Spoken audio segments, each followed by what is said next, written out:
Bab 286. Kebijakan Nasional. Green dan yang lainnya menganggukkan kepala. Mereka memahami maksud Laura. Untuk membangun sekolah seperti yang dikatakan Xiaohai akan membutuhkan investasi yang besar. Mereka mungkin tidak menyadarinya sekarang ketika mereka memiliki lebih sedikit orang, tetapi ketika mereka memiliki lebih banyak orang, investasinya akan menjadi angka yang sangat besar. Xiaohai mengangguk, quote, tentu saja, aku tahu itu. Itu sebabnya sekolah tetap harus memungut biaya sekolah, tapi tidak terlalu banyak.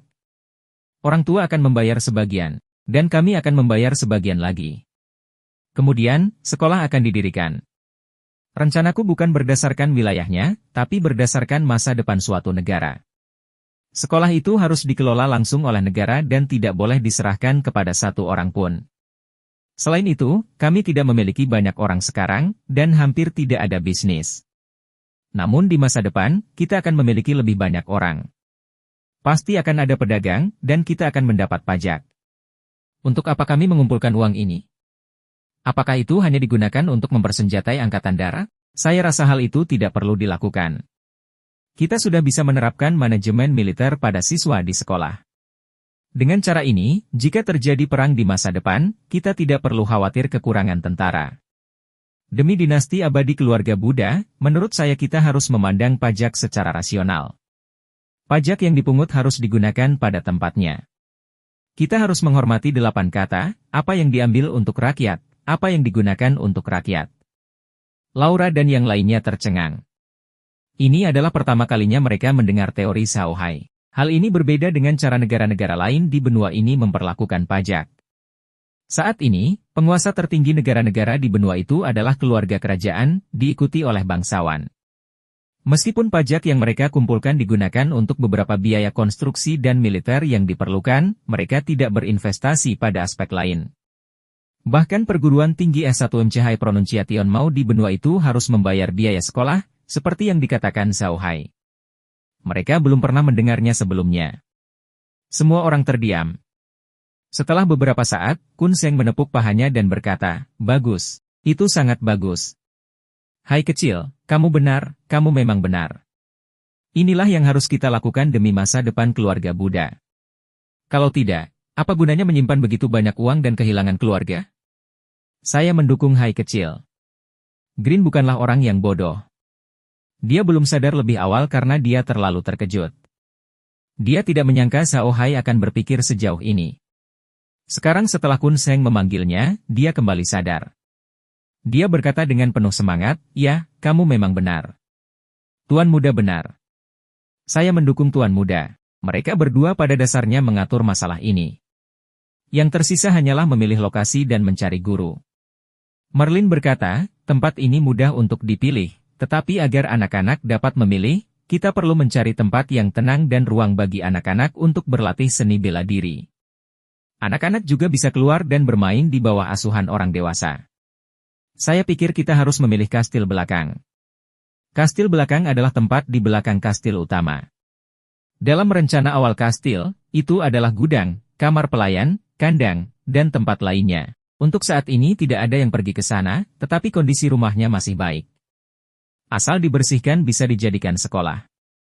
Apalagi letaknya sangat jauh dari bagian luar kastil, tempat pemerasan minyak dan penggilingan padi. Itu sangat sepi, dan merupakan tempat yang bagus untuk sekolah. Merlin adalah orang yang paling mengetahui kastil itu, jadi tidak ada yang keberatan dengan sarannya. Xiaohai mengangguk dan berkata, quote, kalau begitu mari kita pilih bagian belakang castle. Nenek Merlin akan memutuskan alamatnya. Berikutnya adalah guru. Saya pikir Seir akan berperan sebagai guru seni bela diri. Namun, karena sekarang ada lebih banyak anak di suku sapi bertanduk raksasa, kami harus mencari guru lain. Ares, urus ini. Kirimkan prajurit dari sukumu untuk mengajari anak itu. Tapi ingat, temukan seseorang yang pintar. Ini sedang mengajar seorang anak. Jika dia bahkan tidak bisa berbicara, dia tidak akan tahu cara mengajar. Itu akan berdampak pada anak-anak. Xiaohai tahu bahwa teknik bertarung para orc sangat berbeda dengan manusia. Misalnya, suku sapi liar bertanduk raksasa memiliki keterampilan jiwa binatang dan dapat menyatu dengan jiwa binatang. Dalam pertempuran, mereka dapat menggunakan beberapa kemampuan bawaan mereka, seperti tanduk raksasa di kepala mereka, yang merupakan sejenis senjata. Jelas sekali, manusia tidak bisa mengajari anak-anak orc dalam aspek ini, jadi Zhao Hai harus memilih guru dari suku sapi liar bertanduk raksasa. Ares dan Arya tiba-tiba berlutut di depan Zhao Hai. Ares bahkan berteriak, "Ahli sihir yang hebat, hatimu seluas padang rumput, kekuatanmu sama maha kuasanya dengan dewa binatang, pengetahuanmu lebih dalam daripada nabi, dan hatimu sebaik sungai ibu. Yakinlah, saya akan melakukan apa yang Anda minta." Keduanya kemudian bersujud 3 kali kepada Zhao Hai. Zhao Hai dan yang lainnya tidak menyangka mereka akan melakukan ini. Zhao Hai melambaikan tangannya, dan Mu dan Si Teo dengan cepat membantu mereka berdua berdiri. Zhao Hai memandang mereka berdua dan berkata, "Kuat. Kamu harus ingat bahwa meskipun kamu adalah budakku, aku berbeda dari manusia lainnya. Di sini, kamu setara dengan umat manusia, tapi kamu tidak bisa mengkhianatiku. Jika kamu berani mengkhianatiku, aku akan menjadikanmu anggota pasukan roh raksasaku." Ares membungkuk, "Tuanku yang baik hati, harap tenang." Begitu para beasmen mengakui status master, mereka tidak akan pernah mengubahnya. Zhao Hai mengangguk dan berkata kepada keduanya, "Jangan lupa bahwa suku tanduk raksasa sudah tidak ada lagi. Anda harus memberitahu anggota suku Anda untuk cepat beradaptasi dengan kehidupan di sini. Jika ada sesuatu yang memerlukan bantuan, cari saja yang ada di sini." "Oh iya, apakah bendera persahabatan sukumu masih ada?" "Ya," Ares mengangguk, "apakah Anda ingin menggunakannya, Tuan?" Zhao Hai mengangguk. "Berikan padaku nanti. Saya membutuhkannya untuk bisnis saya di padang rumput." Ini juga sesuatu yang tiba-tiba terpikirkan oleh Zhao Hai. Bendera persahabatan suku babi perut besar yang diberikan tombak kepadanya telah memberinya kesan yang baik. Hal ini juga membuat Zhao Hai memahami pentingnya bendera persahabatan. Sekarang Ares adalah salah satu bangsanya, tidak masalah baginya untuk menggunakan bendera persahabatan mereka. "Jangan khawatir, Tuan. Aku akan membawakannya kepadamu segera setelah aku kembali," kata Ares sambil mengangguk. Zhao Hai mengangguk. "Baiklah, duduklah. Ingat, panggil aku Tuan Muda mulai sekarang. Bukankah aku sudah memberitahumu?" Ares dan Arya dengan cepat merespon dan duduk.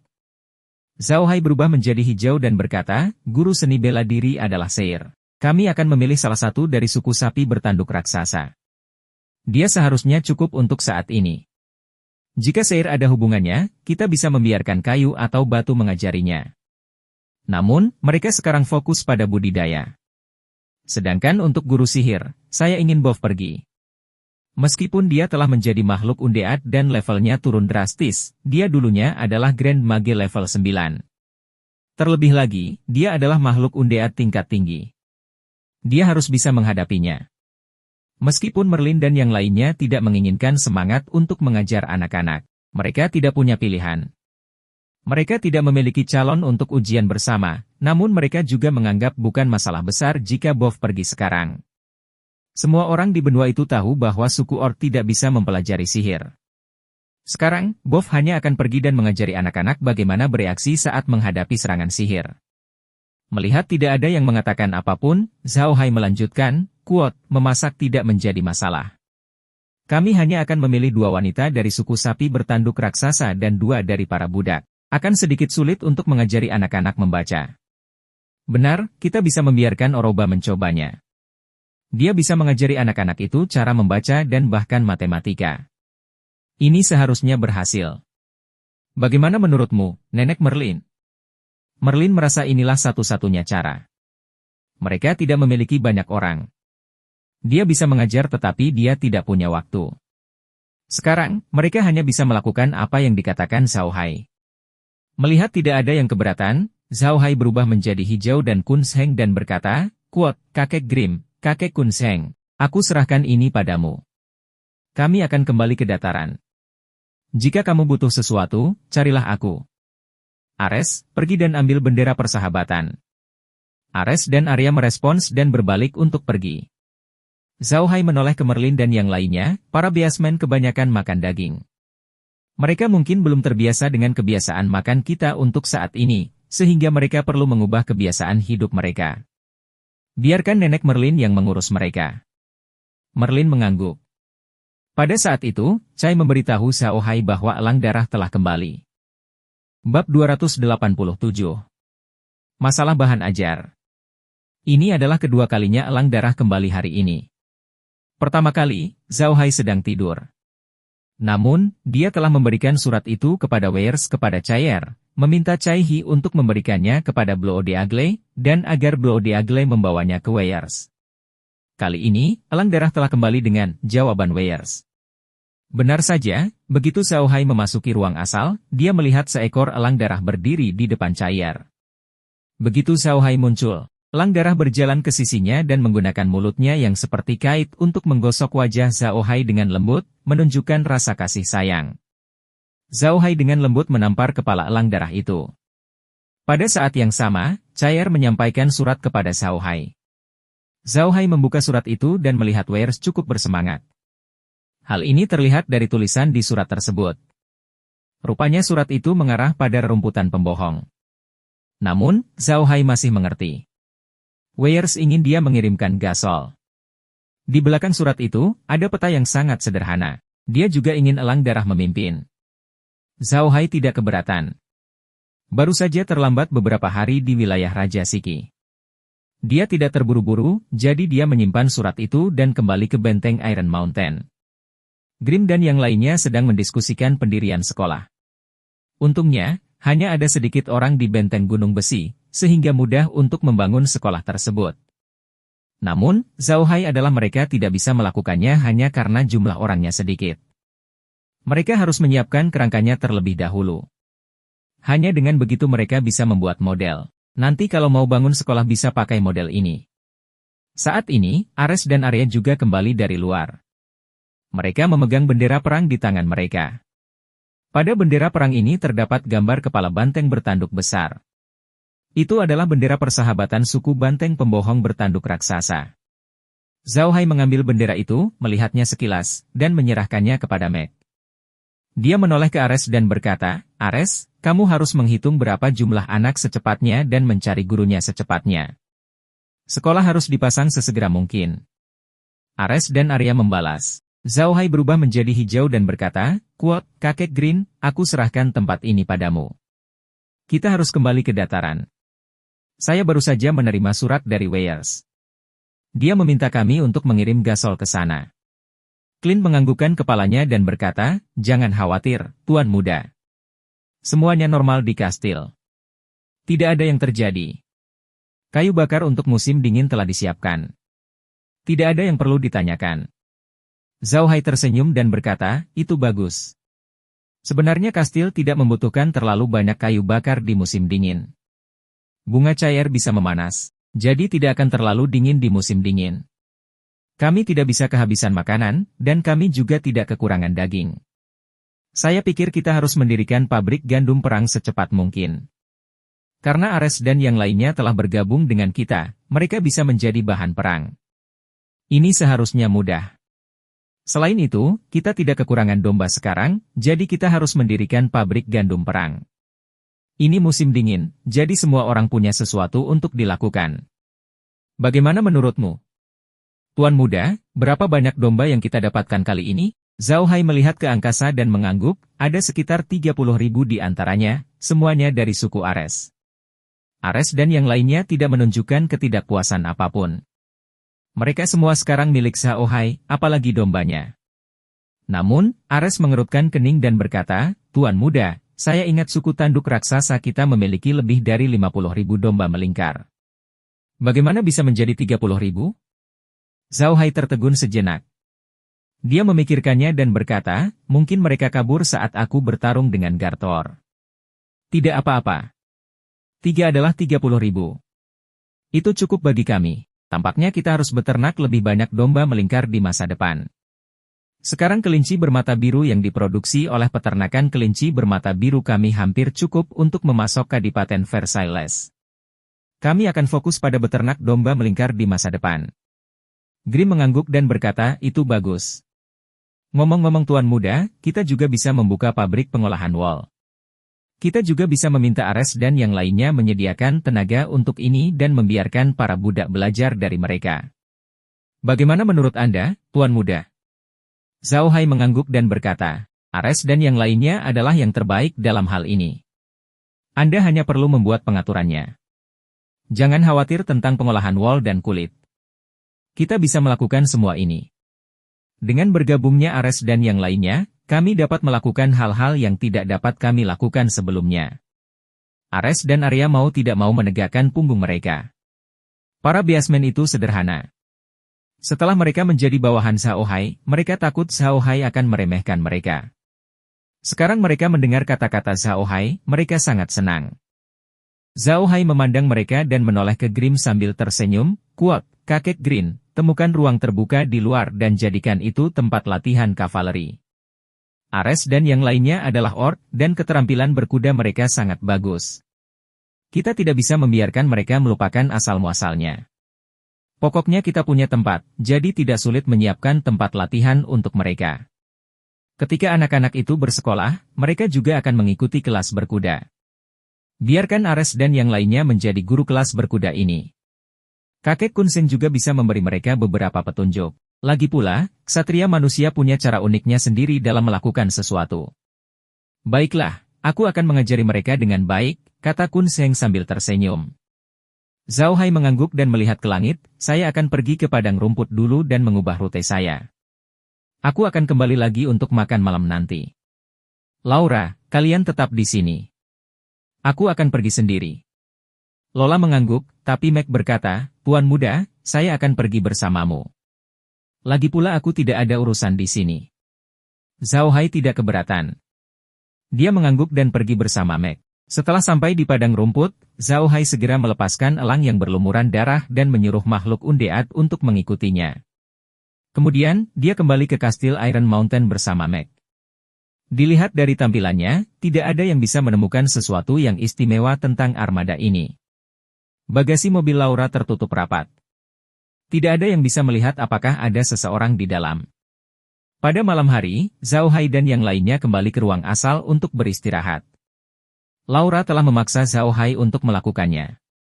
Dia tahu bahwa Zhao Hai telah meminum air kosong, dan ruang asal baik untuk tubuhnya. Oleh karena itu, setiap malam sebelum mereka tidur, dia akan memaksa Zhao Hai untuk beristirahat di ruang asal. Zhao Hai tahu bahwa Laura hanya memintanya karena khawatir, jadi dia tidak keberatan dengan permintaannya. Bagaimanapun, tidur di ruang asal adalah hal yang baik bagi Zhao Hai. Tidak ada yang akan mengganggunya di ruang asal, dan dia akan bisa tidur nyenyak. Laboratorium Kelen di luar angkasa telah dipindahkan ke kastil Gunung Besi. Kelen ingin tetap berada di ruang itu sepanjang waktu, tetapi Laura tidak tahan lagi. Jadi dia mengantarnya ke kastil Gunung Besi. Karen tidak keberatan selama laboratorium disiapkan untuknya.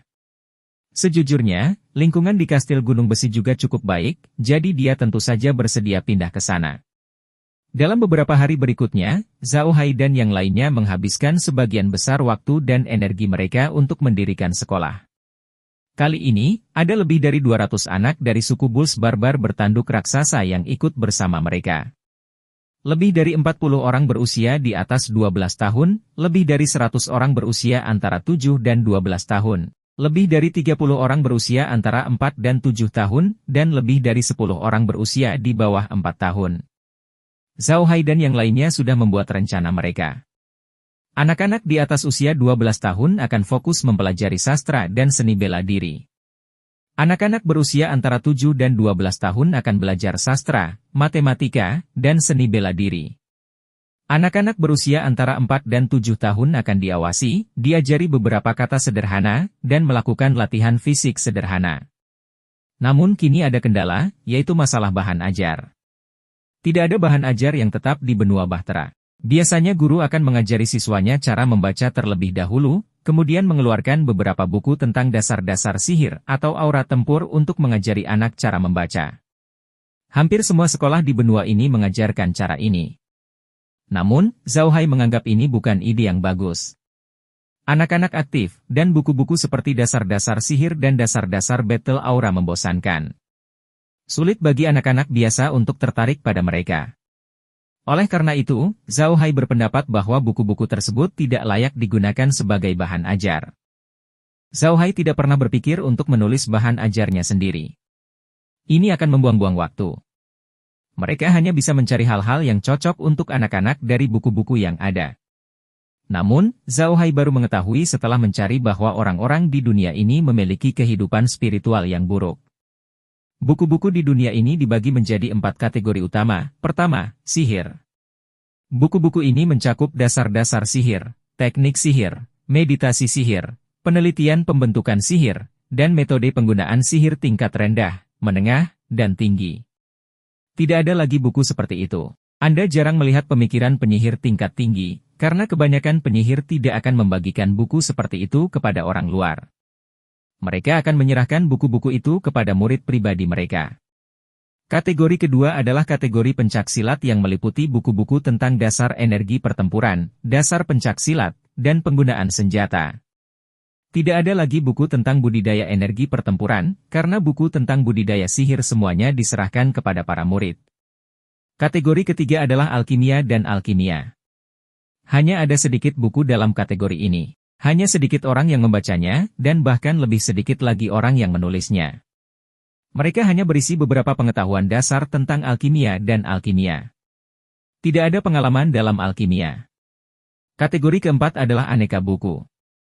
Buku-buku ini terutama tentang catatan perjalanan.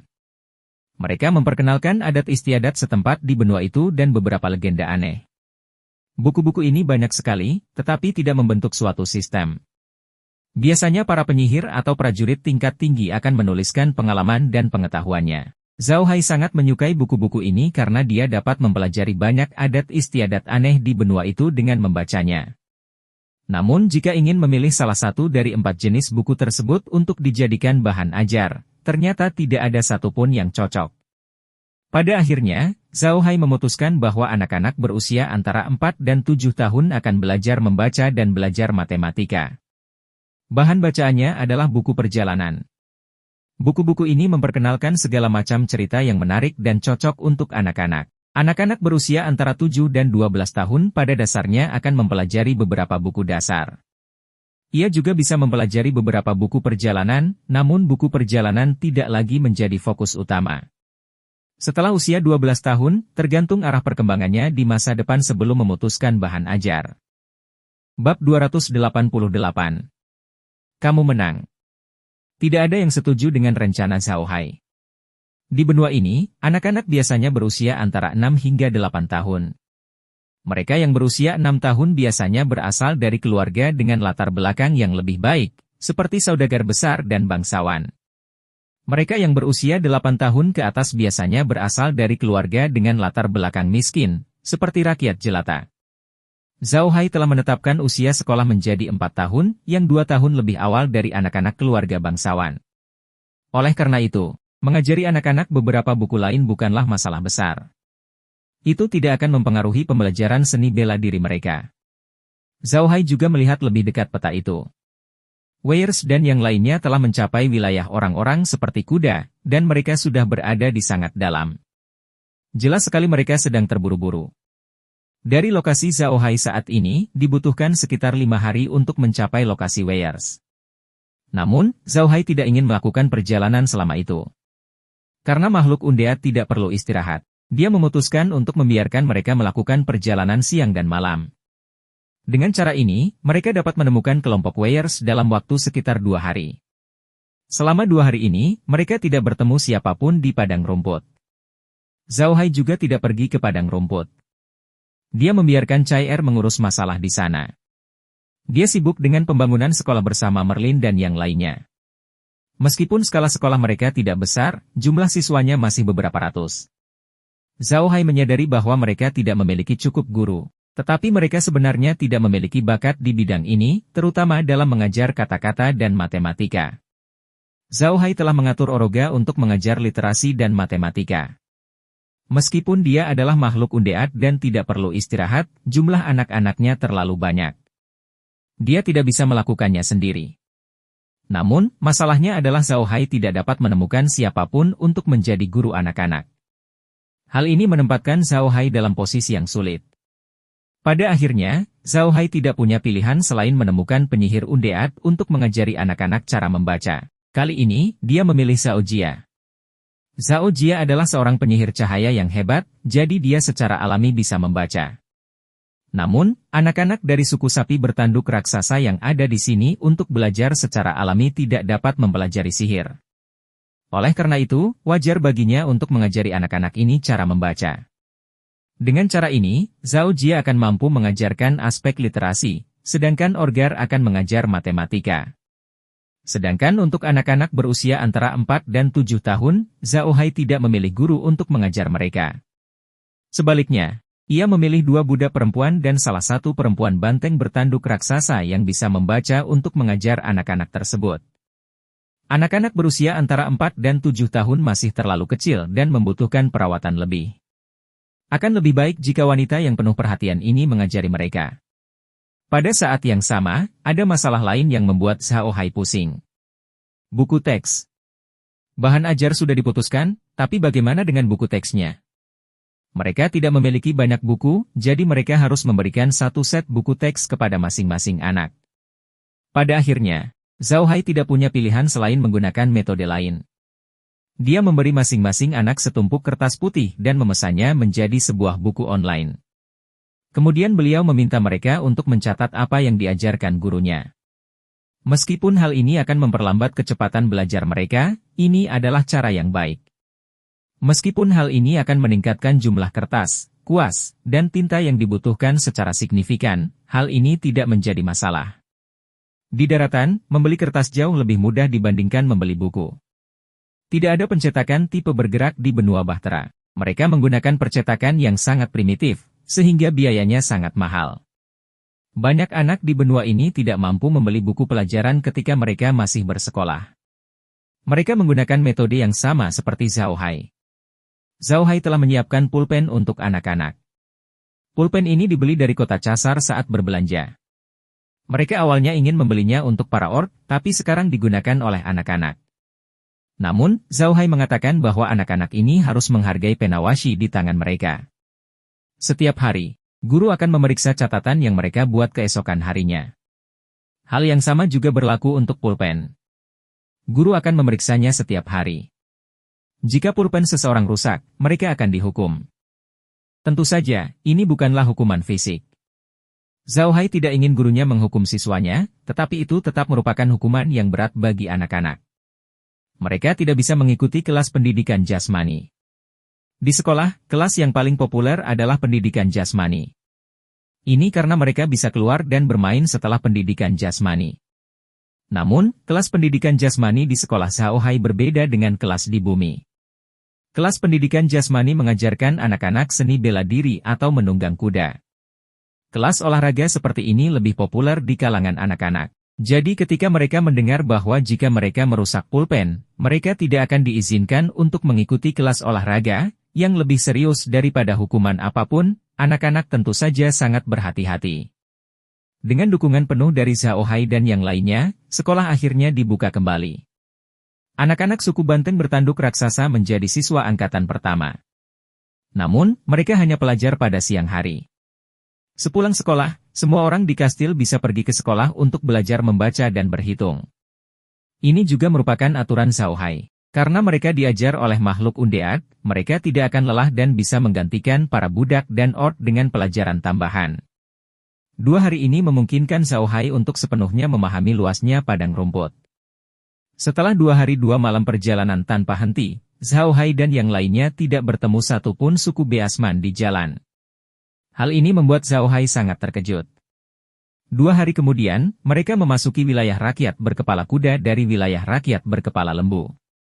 Karena disinilah tempat bertemunya wilayah orang berkepala lembu dan orang berkepala kuda. Sangat sedikit suku yang datang ke sini karena takut menimbulkan kesalahpahaman. Namun, tidak lama setelah mereka memasuki wilayah manusia berkepala kuda, Zhao Hai melihat sebuah perkemahan tidak jauh dari sana. Perkemahan itu tidak terlalu besar, tapi bendera suku sapi dewa yang perkasa berkibar tertiup angin. Zhao Hai tidak bisa menahan senyum. Dia tahu bahwa Weirs adalah orang yang sombong. Meskipun perlombaan banteng Hercules telah dikalahkan oleh perlombaan adu banteng, dia tidak akan menyembunyikan identitasnya. Dia akan mengibarkan benderanya tinggi-tinggi di camp kemanapun dia pergi.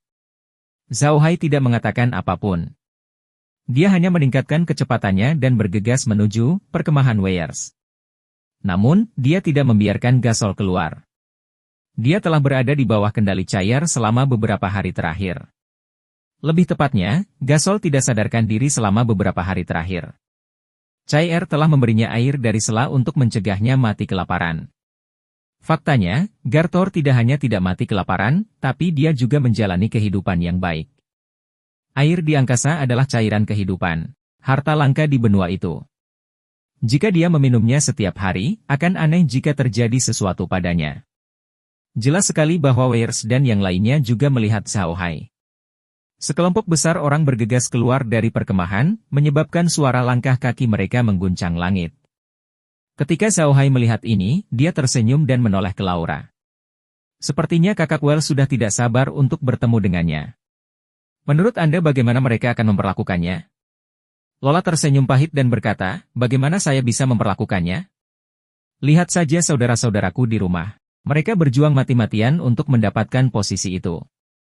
Saudara Weirs masih baik-baik saja, tapi Gartor membunuh ayahnya. Dia tidak akan membiarkan Gartor pergi, bahkan ketika dia dalam posisi berkuasa. Gartor tidak mungkin bisa bertahan hidup. Xiaohai menganggukkan kepalanya. Dia memahami niat Laura. Klan Banteng Raksasa membutuhkan tenaga kerja, dan Jiasuo adalah ahli level 8. Seorang ahli seperti dia akan sangat membantu klan Banteng Raksasa.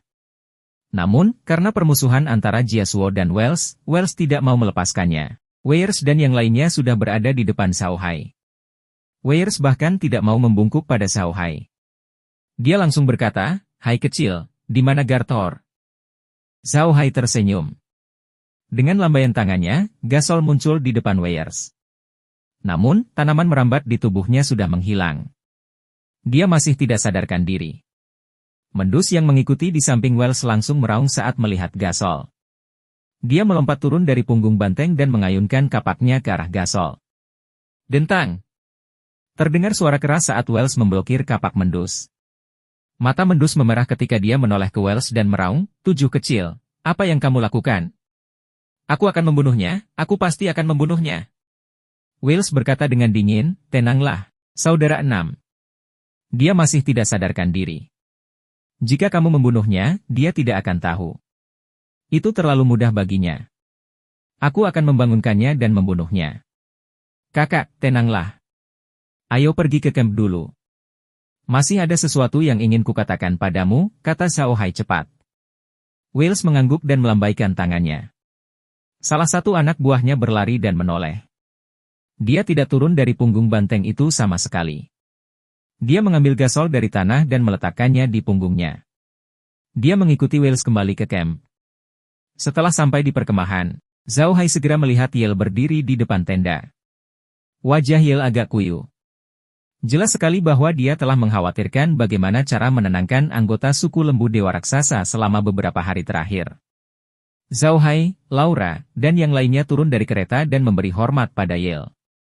Setelah membalas hormat, Yale menoleh untuk melihat ke arah Gasol, yang sedang menunggangi punggung sapi dewa yang perkasa. Pandangannya sangat rumit. Lagi pula, dia bukan anggota klan sapi Hercules, jadi kebenciannya pada Gasol tidak sedalam Weirs dan yang lainnya. Weirs dan yang lainnya juga melompat turun dari belakang banteng. Dia menatap Gasol dan berkata kepada Xiaohai, "Hai kecil, bagaimana kita membangunkannya?" "Tuangkan seember air dingin ke atasnya," jawab Xiaohai sambil tersenyum. Wells tidak menuangkan air dingin padanya. Dia berjalan ke depan dan menendang Gasol sejauh 2 meter. Gasol segera bangun. Begitu dia membuka matanya, dia melihat Weirs dan Xiaohai. Dia segera mengerti apa yang sedang terjadi, tapi dia tidak menunjukkan tanda-tanda panik. Dia perlahan berdiri dan menatap Weirs. Tiba-tiba, dia tersenyum. "Kamu menang pada akhirnya." Wells naik, meraih kerah Gasol, dan meninjunya ke tanah. Dia kemudian mengutuk, "Bajingan, kamu masih bisa mengucapkan kata-kata seperti itu saat ini. Apakah Anda berasal dari klan sapi surgawi raksasa? Anda bajingan." Saat dia mengutuk, dia menendang Gartor beberapa kali lagi. Bab 289. Waktu terbaik untuk melakukan serangan balik.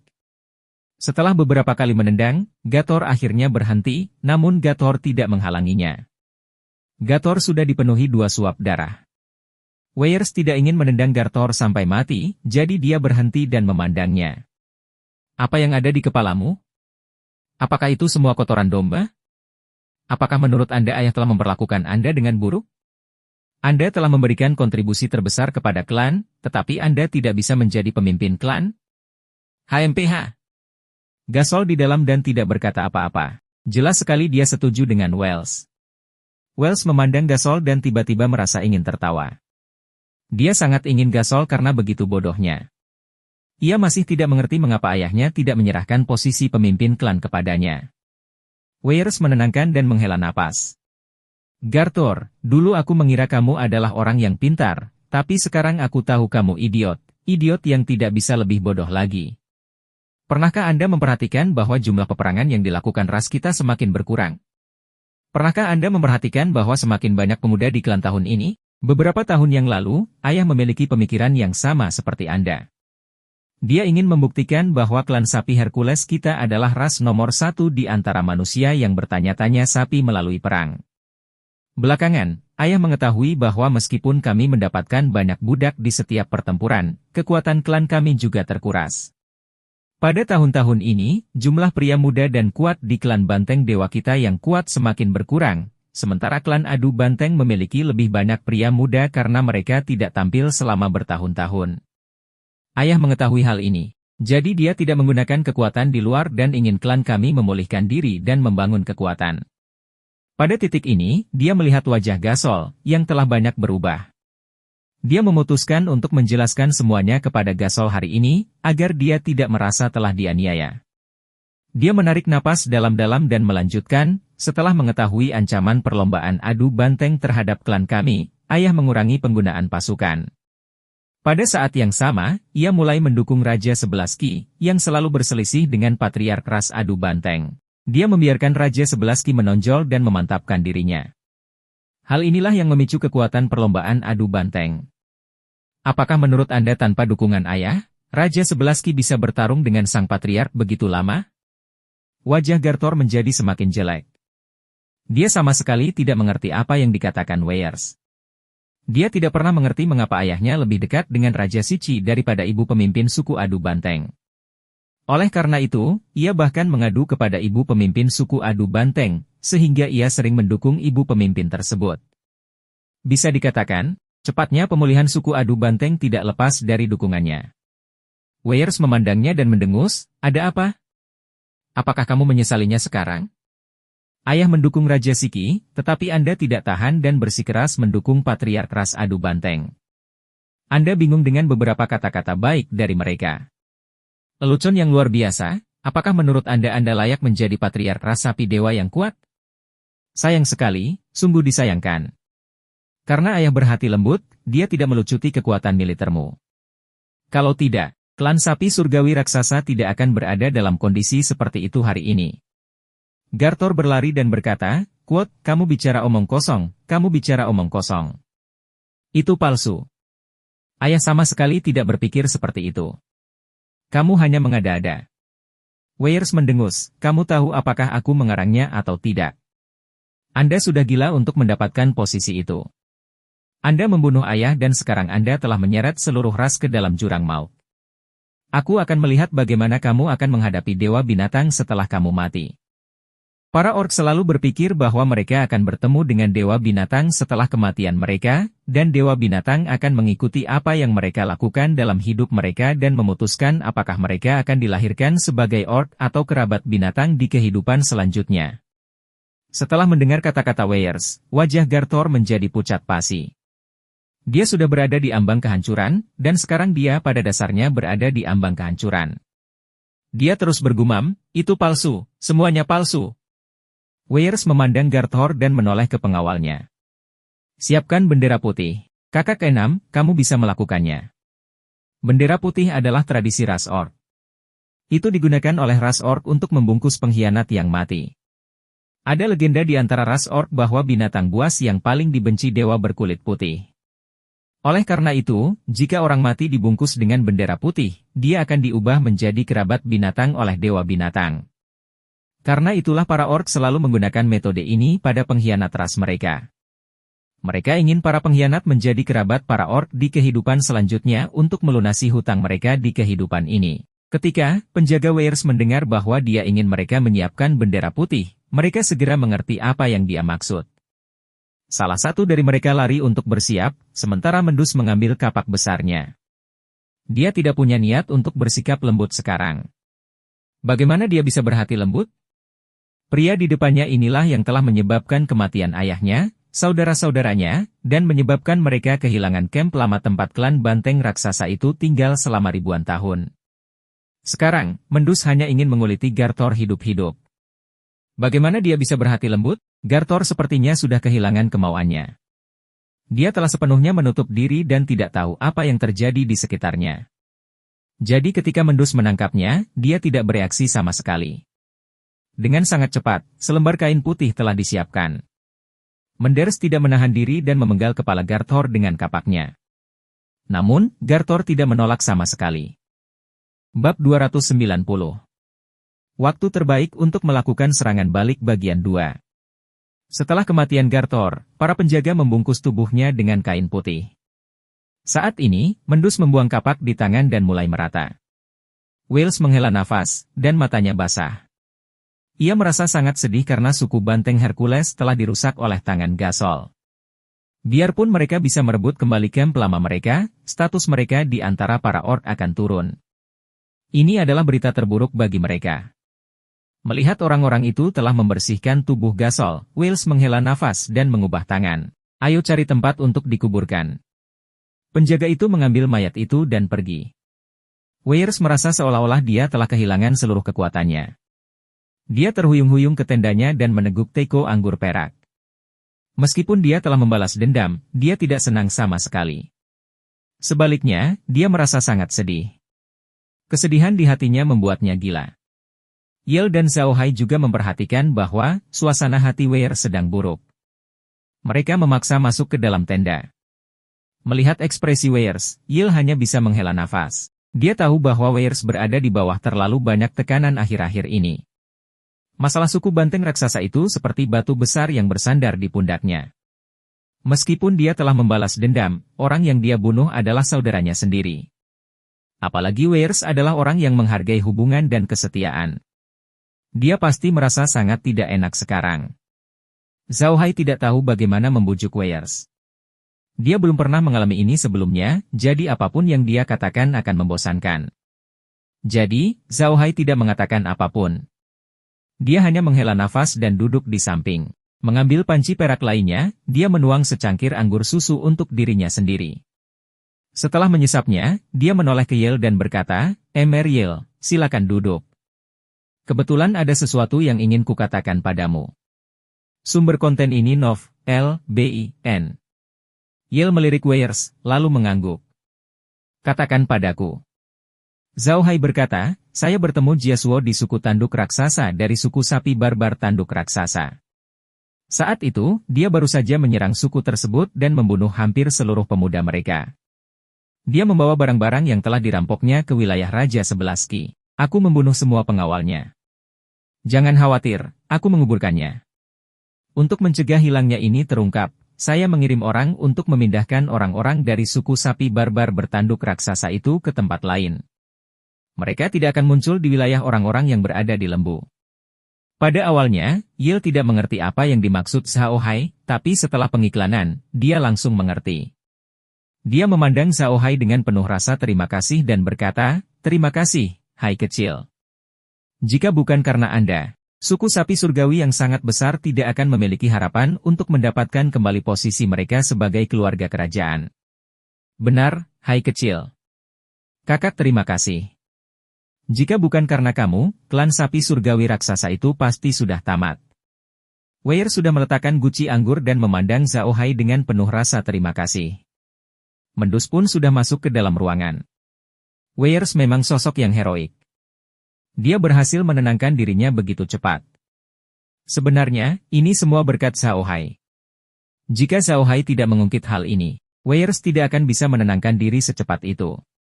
Dibandingkan dengan Gaethir, Weirs lebih mengkhawatirkan masa depan suku sapi Dewa Raksasa. Weirs dan yang lainnya tahu betul apa yang akan terjadi jika suku Tauren lainnya mengetahui bahwa Gasol telah merampok suku sapi barbar bertanduk besar. Suku banteng raksasa tidak akan pernah bisa mendapatkan dukungan dari suku Tauren lainnya. Suku sapi liar bertanduk besar tidak memiliki status yang tinggi di antara suku Tauren, dan mereka tidak memiliki kekuatan bertarung yang kuat. Namun, mereka dikenal karena keramahannya yang hangat dan wataknya yang lembut. Mereka juga memiliki vitalitas yang baik di antara suku Tauren. Jika masyarakat mengetahui Jasor yang merampok mereka saat ini, pasti akan menimbulkan kemarahan masyarakat. Sekarang suku Adu Banteng baru saja mengusir suku Banteng Dewa yang sangat besar, suku-suku lain pasti tidak akan senang dengan mereka. Selain itu, suku Banteng Dewa yang sangat besar telah merawat suku-suku lain dengan baik dalam beberapa tahun terakhir. Mereka masih berada di pihak suku Banteng Dewa Raksasa, yang sangat penting bagi Weirs dan yang lainnya.